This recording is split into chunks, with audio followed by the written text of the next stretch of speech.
शुरुआत होती है एक ऐसे इंसान से जिसे अपनी काबिलियत पर इतना भरोसा था कि उसे लगता था वो किसी भी चीज को ठीक कर सकता है। उसका नाम था स्टीफन स्ट्रेंज। स्टीफन स्ट्रेंज एक बेहद सक्सेसफुल न्यूरोसर्जन था। वो अपनी फील्ड में इतना टैलेंटेड था कि मुश्किल से मुश्किल ब्रेन सर्जरी भी उसके लिए एक चैलेंज से ज्यादा कुछ नहीं थी। लेकिन स्टीफन की सबसे बड़ी कमजोरी थी उसका ईगो।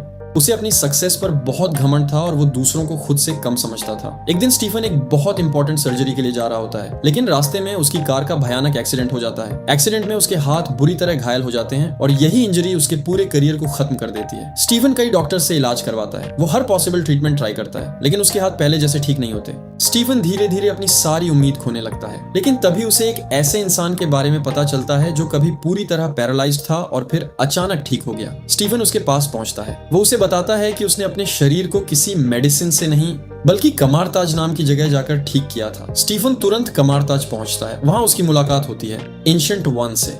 स्टीफन उससे अपने हाथ ठीक करने की मांग करता है, लेकिन एंशिएंट वन उसकी बात को गंभीरता से नहीं लेती। स्टीफन अपने यूजुअल एटीट्यूड में उससे बहस करता है। तभी एंशिएंट वन उसे एक ऐसी दुनिया दिखाती है जिसकी उसने कभी कल्पना भी नहीं की थी। वो उसके सामने मिस्टिक आर्ट्स की शक्ति को रिवील करती है। स्टीफन को एहसास होता है कि दुनिया सिर्फ वही नहीं है जिसे वो अपनी आंखों से देखता आया है। इस यूनिवर्स में दूसरी डिमेंशंस और मैजिकल फोर्सेस भी मौजूद हैं। स्टीफन एंशिएंट वन से सीखने की रिक्वेस्ट करता है और आखिरकार उसे कमारताज में ट्रेनिंग लेने की अनुमति मिल जाती है। अब स्टीफन की जिंदगी पूरी तरह बदल जाती है। वो स्पेल्स सीखता है, एंशिएंट टेक्स्ट्स पढ़ता है और धीरे धीरे मिस्टिक आर्ट्स को समझने लगता है। उसे पता चलता है कि masters of the mystic arts का काम सिर्फ मैजिक सीखना नहीं है, उनका असली काम है अर्थ को मैजिकल थ्रेट्स से बचाना। कैसिलियस एंशिएंट वन के टीचिंग से अलग हो चुका था। उसका मानना था कि इंसानों को डेथ से मुक्त होना चाहिए। वो एक पावरफुल एंटिटी से कॉन्टैक्ट करना चाहता था, डोरमामू।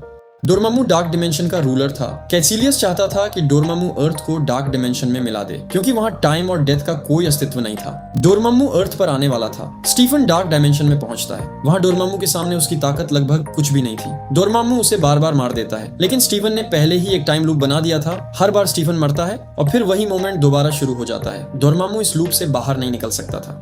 आखिरकार डोरमामू स्टीफन से डील करने के लिए मजबूर हो जाता है। स्टीफन टाइम लूप खत्म कर देता है। डोरमामू डार्क डायमेंशन में वापस चला जाता है और अर्थ बच जाती है। कैसिलियस और उसके फॉलोअर्स भी डार्क डायमेंशन में चले जाते हैं।